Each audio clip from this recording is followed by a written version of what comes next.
وَلَقَدْ يَسَّرْنَا الْقُرْآنَ لِلذِّكْرِ فَهَلْ مِن مُّدَّكِرٍ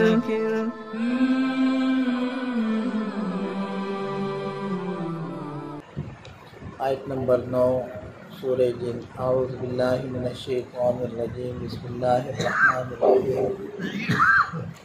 وَأَنَّا كُنَّا نَقْعُدُ مِنْهَا مَقَاعِدَ لِلسَّمْعِ وَمَن يَسْتَمِعِ الْآنَ يَجِدْ لَهُ شِهَابًا رَّصَدًا۔ یہ حکایت چل رہی تھی جنوں کی جو گفتگو اپنی قوم کے ساتھ ہوئی، اس وفد کی جس وفد نے نبی پاک صلی اللہ علیہ وسلم کا قرآن سنا، ایمان لائے، اور انہوں نے اپنی قوم کو جا کر دعوت دی، کارگزاری سنائی، تو ان کی گفتگو کو اللہ تعالیٰ نقل فرما رہے ہیں۔ تو اس میں سے یہ بھی اسی گفتگو کا حصہ ہے کہ وَأَنَّا كُنَّا، اور یہ کہ ہم نَقْعُدُ مِنْهَا مَقَاعِدَ، ہم آسمان میں کچھ جگہوں پر بیٹھا کرتے تھے لِلسَّمْعِ، سن گن لینے کے لیے، کوئی باتیں سننے کے لیے، اس سے پہلے۔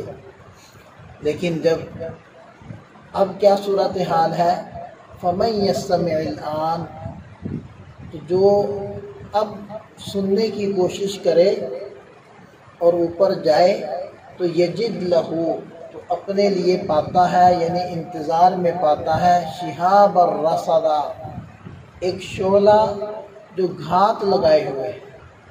کہ اب صورتحال یہ ہے کہ اب کوئی جن آسمان کے قریب جائے تو وہاں ایک انگارہ ایک اس کے انتظار میں بیٹھا ہے، اور ایسے پیچھے لگ جاتا ہے جیسے کہ جہاز کے پیچھے راکٹ لگ جاتا ہے، اور اگر اس نے پکڑ لیا اس جن کو تو جلا دیا، اور اگر نہ پکڑا تو پھر وہ بھاگ کر واپس آئے۔ تو یہ صورتحال ہے۔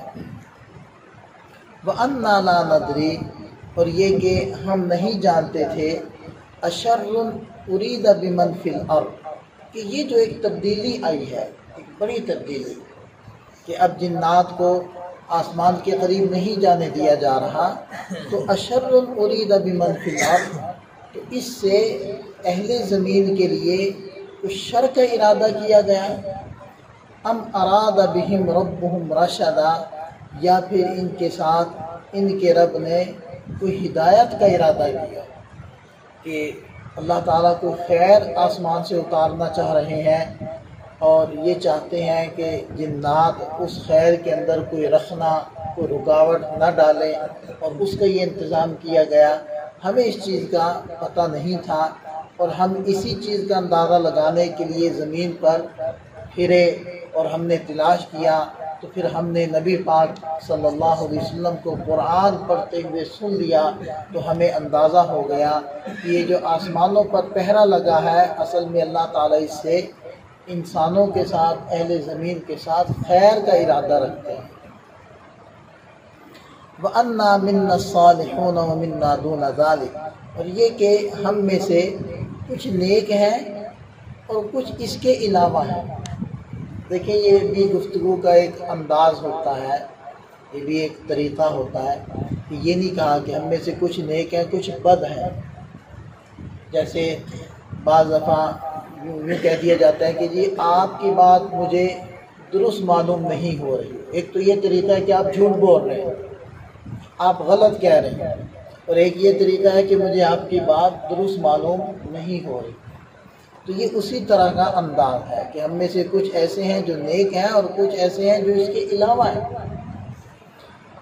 كُنَّا طَرَائِقَ قِدَدًا، اور ہم مختلف راستوں پر چل رہے تھے، یا مختلف راستوں پر بٹے ہوئے تھے، الگ الگ راستوں پر تھے، اور ہمیں ضرورت تھی کہ ہماری طرف کوئی نبی تشریف لائیں جو ہمیں ایک ہی راستے کے اوپر چلائیں، اور نبی پاک صلی اللہ علیہ وسلم کی شکل میں اب ایسے رسول تشریف لا چکے ہیں۔ وَأَنَّا ظَنَنَّا، اور یہ کہ ہم سمجھ چکے ہیں کہ أَلَّن نُعْجِزَ اللَّهَ فِي الْأَرْضِ، کہ ہم زمین میں اللہ کو عاجز نہیں کر سکتے، تھکا نہیں سکتے، وَلَن نُعْجِزَهُ هَرَبًا، اور ہم زمین میں بھاگ کر اللہ تعالیٰ کو کبھی بھی بے بس نہیں کر سکتے۔ ہم نے اللہ تعالیٰ کی طاقت کا اندازہ لگا لیا ہے، اس کی قدرت کا اندازہ لگا لیا ہے۔ وَأَنَّا لَمَّا سَمِعْنَا الْهُدَىٰ آمَنَّا بِهِ، اور یہ کہ جب ہم نے ہدایت کو سنا، یعنی ہدایت والے کلام کو سنا، آمَنَّا بِهِ، تو ہم اس پر ایمان لا چکے ہیں۔ فَمَن يُؤْمِن بِرَبِّهِ، تو جو اپنے رب پر ایمان لے آئے، فَلَا يَخَافُ بَخْسًا وَلَا رَهَقًا، نہ پھر وہ کسی کمی سے ڈرتا ہے، نہ کسی زیادتی سے وہ ڈرتا ہے۔ وَأَنَّا مِنَّا الْمُسْلِمُونَ وَمِنَّا الْقَاسِطُونَ، اور یہ کہ ہم میں سے کچھ تو ایمان لانے والے ہیں، تسلیم کرنے والے ہیں، وَمِنَّا الْقَاسِطُونَ، اور کچھ ہم میں سے وہ ظالم ہیں۔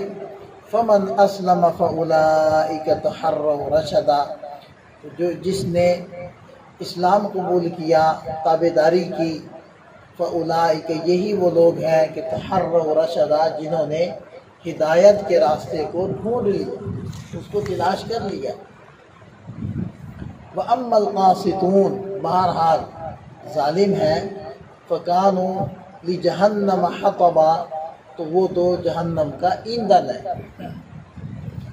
وَأَن لَّوِ اسْتَقَامُوا عَلَى الطَّرِيقَةِ، اور اے نبی صلی اللہ علیہ وسلم آپ اہل مکہ سے فرما دیجیے۔ اب دیکھیں یہاں پیچھے تو تھی جنات کے کلام کی حکایت، یعنی اس کو نقل فرما رہے تھے اللہ تعالیٰ، اور یہاں سے اللہ تعالیٰ نے خود خطاب فرمایا نبی پاک صلی اللہ علیہ وسلم کو کہ آپ اہل مکہ سے فرما دیجئے کہ تم درست رہو، علی الطریقتی، درست راستے پر ثابت قدم رہو۔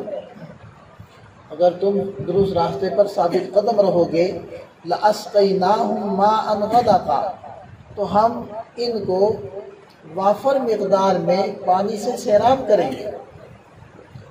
یعنی اہل مکہ میں قحط سالی تھی، اور اللہ تعالیٰ نے یہ جنات کے واقعے کو ان کو سنایا، اور پھر سنا کر ارشاد فرمایا کہ آپ ان سے فرما دیجئے کہ اگر یہ بھی راہ راست پر آ جائیں اور اس کے اوپر ثابت قدم رہیں تو ہم ان کی اس قحط سالی کو ختم فرما دیں گے۔ اور لِنَفْتِنَهُمْ فِيهِ، ہم نے یہ واقعہ سنایا ہی اس لیے ہے کہ ہم تاکہ اس میں ان کو آزمائیں کہ کون اس واقعے سے عبرت حاصل کرتا ہے، ہدایت کی طرف آتا ہے۔ کہ دیکھیں جنات نے، اور جبکہ ان کی مزاج کے اندر شر غالب ہوتا ہے، انہوں نے پہلی مرتبہ ہی قرآن کو سن کر اس کو سمجھا ہے اور اس کے اوپر ایمان لائے ہیں۔ اب اہل مکہ کا امتحان ہے کہ وہ بھی اس کو سمجھ کر ایمان لاتے ہیں یا نہیں لاتے۔ وَمَن يُعْرِضْ عَن ذِكْرِ رَبِّهِ، اور جو اپنے رب کی یاد سے منہ موڑ لے، يَسْلُكْهُ عَذَابًا صَعَدًا، تو اللہ اس کو پروئے گا ایسے عذاب میں جو چڑھنے والا ہوگا۔ وَأَنَّ الْمَسَاجِدَ لِلَّهِ، اور یہ کہ مسجدیں اللہ کے لیے ہیں، فَلَا تَدْعُوا مَعَ اللَّهِ أَحَدًا، تو اللہ کے ساتھ کسی کو بھی مت پکارو۔ وَأَنَّهُ لَمَّا، اور یہ بھی جنات کی گفتگو کی حکایت شروع ہوگی، اور یہ کہ لما قام عبد اللہ، جب وہ اللہ کے بندے یعنی حضرت محمد صلی اللہ علیہ وسلم کھڑے ہوئے، یدعوہ، اللہ کو پکارتے ہوئے، یعنی فجر کی نماز میں وہ قرآن پڑھ رہے تھے، تو کادوا یکونون علیہ لبدا، تو قریب تھا کہ ان کے اوپر یعنی ان کے پاس جنات کے گروہ در گروہ وہ اکٹھے ہو جائیں، ٹھٹھ کے ٹھٹھ لگ جائیں۔ ایسی کیفیت ہو گئی تھی جب نبی پاک صلی اللہ علیہ وسلم قرآن پڑھ رہے تھے۔ اللہ تعالی ہمیں بھی قرآن سے اپنے دلوں کو متاثر کرنے کی توفیق عطا فرمائے۔ یہ اصل میں کچھ چیزیں ہوتی ہیں اختیاری، کچھ غیر اختیاری ہوتی ہیں۔ اللہ پر ایمان لانا، اللہ کی عظمت سے دل کو متاثر کرنا، نبی پاک صلی اللہ علیہ وسلم سے محبت کرنا، قرآن سے متاثر ہونا، قرآن کی عظمت کو دل میں اتارنا، یہ ساری چیزیں ہیں اختیاری۔ ان کو ہم نے کوشش کر کے حاصل کرنا، اور حاصل کرنے کے طریقے آپ کو معلوم ہیں۔ اللہ تعالیٰ ہم سب کو توفیق عطا فرمائے۔